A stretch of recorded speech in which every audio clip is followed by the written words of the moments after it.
Xiao Shui was about to jump off a high building when he was suddenly captivated by the graceful dance of a young lady. She danced elegantly, and Xiao Shui watched without blinking. Suddenly, she stepped on a piece of gum and started cursing furiously. Xiao Shui had no choice but to leave helplessly. The next morning, Xiao Shui received a message saying that a package had been left at the door. When she opened the door, she saw the instant noodles she had ordered scattered all over the ground. Following the trail of noodles, she went to check what had happened, and then she saw a shocking scene. Terrified, she ran back inside, hid under her blanket, and trembled. The footsteps outside were terrifying. Suddenly, the doorbell rang. Summoning her courage, Xiao Shui walked to the door. A woman was standing outside. Xiao Shui asked what she needed.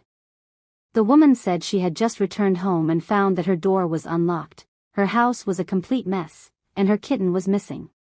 Even worse, there was blood everywhere. Xiao Shui picked up her phone to call the police, but there was no signal. The woman cried and pleaded to be let in. Suddenly, Xiao Shui remembered the bloody handprint she had seen earlier and asked the woman to show her hands.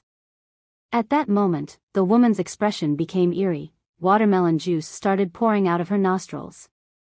She then frantically rammed into Xiao Shui's rear, leaving her completely stunned. At that moment, loud, energetic music suddenly blasted from upstairs. The woman, drawn by the sound, rushed toward it. Xiao Shui thought, "This isn't good," and dashed out, only to find that the woman had disappeared. Just then, a man appeared. Xiao Shui asked him, "Did you see a strange woman just now?" As soon as she finished speaking, she fainted. Meanwhile, Xiao Mei was in the middle of an intense music session when someone knocked on her door.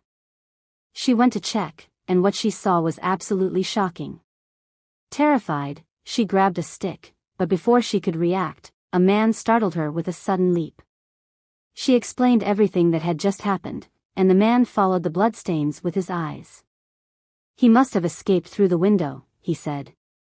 Then, without warning, the man punched straight down into her rear. The scene shifts, Xiao Shui wakes up and looks out the window.